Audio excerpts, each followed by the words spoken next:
Point ఇంకా ఏదైనా తెలుగులో అది ఒక 2 నిమిషాలు. ఇప్పుడు ప్రతి సంవత్సరం లాగా ఈ సంవత్సరం కూడా మీ అందరు సహకారంతోనే మనం ఈ శ్రీరామనవమి శోభయాత్రని ప్రారంభం చేస్తున్నాము. ఈ సంవత్సరం 6వ తారీఖు వస్తుంది, సండే. చాలా అది మనకు లక్కీ డే అనుకోండి. అది ఈ సంవత్సరం కూడా లాక్స్ ఆఫ్ రామభక్తులు మన శ్రీరామనవమి శోభయాత్రలో పాల్గొనికి వస్తున్నారు. కానీ ఈ శోభయాత్ర అంటే ప్రతి సంవత్సరం చాలా శాంతిపూర్వకంగా మన శోభయాత్ర మనం తీస్తున్నాం. ఎక్కడ కూడా చిన్న కొట్లాట కాకుండా మనం శోభయాత్రని తీస్తున్నాం. కానీ పోయే సంవత్సరం కూడా లాస్ట్ మూమెంట్లో పోలీస్ అధికారులు మా పర్మిషన్ క్యాన్సిల్ చేసినారు. అనవసరం, అసలు ఎవరి మాట విని పోలీసులు మా పర్మిషన్ క్యాన్సిల్ చేసినారు అర్థమైతే లేదు. కానీ ఎంఐఎం ఆఫీస్ నుంచి వాళ్ళకి ఆర్డర్ వచ్చిందేమో, అందుకోసం శ్రీరామనవమి శోభయాత్రని పోయే సంవత్సరం వాళ్ళు క్యాన్సిల్ చేసినారు రైటింగ్గా. కానీ ఈ సంవత్సరం మా పెద్దోళ్ళందరూ మనకు ఎందుకు అవసరం, పర్మిషన్ ఎందుకు మనకు, ఇది మన దేశం, ఇది మన హిందూ దేశం. మన హిందూ దేశంలో మన ఫెస్టివల్ మనకు జరుపుకోనికి శోభయాత్ర తీయడానికి ఎవరు పర్మిషన్ మనకు అవసరం లేదు. వితౌట్ పర్మిషన్ ఈ సంవత్సరం మనం శోభయాత్ర తీస్తాం. మా అధికారులు చెప్తున్నారు, అందుకోసం ఒక పర్మిషన్ కాపీ కూడా మనం పెట్టలేదు. ఈ సంవత్సరం వితౌట్ పర్మిషనే మనం శోభయాత్ర తీస్తున్నాం.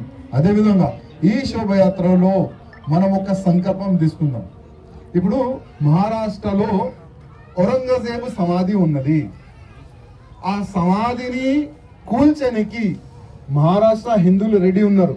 ఒకవేళ అవసరం పడితే మన తెలంగాణ నుంచి కూడా లాక్స్ ఆఫ్ రామభక్తులు మనం మహారాష్ట్ర వెళ్దాం, సంభాజీ నగర్ వెళ్దాం, అదే ఔరంగజేబు సమాధిని కూల్చేద్దాం. ఎందుకంటే ఆ ఔరంగజేబు సమాధి మన భారతదేశంలో ఎక్కడ కూడా ఉండకూడదు. ఆ సమాధిని తీసి ఏదైనా సముద్రంలో మనం పాడేద్దాం. ఆ ఒక్క సంకల్పం మనం తీసుకోవాలి. అదేవిధంగా భారతదేశాన్ని హిందూ రాష్ట్రం మనం ఎట్టి పరిస్థితుల్లో చేస్తున్నాం. ఎందుకంటే నెక్స్ట్ ఈ ఎలక్షన్ అయిపోయింది కదా, 3వసారి ప్రధానమంత్రి మోదీ గారు అయిపోయినారు కదా.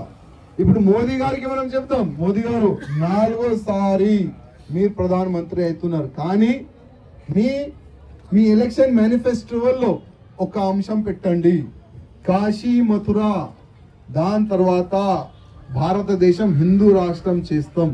అది కూడా మేనిఫెస్టోలో వేస్తే చాలా బాగుంటుందని మనమందరం సోషల్ మీడియా పరంగా మోదీ గారికి రిక్వెస్ట్ చేస్తున్నాం. ఎందుకంటే వచ్చే ఎలక్షన్ నేను ఛాలెంజ్ చేస్తున్నాం, వచ్చే ఎలక్షన్ కాశీ మథుర హిందూ రాష్ట్రం దానిపైననే జరుగుతుంది. మీరు చూస్తారు, అందరు కూడా చూస్తారు. అదేవిధంగా ఇవాళ ఒక అయోధ్య అంటే అయోధ్యలో భవ్యమైన రాముడి గుడి కడితేనే ఈ ఔరంగజేబు కొడుకులు, ఆ బాబర్ కొడుకులు పరేషాన్ ఉన్నారు.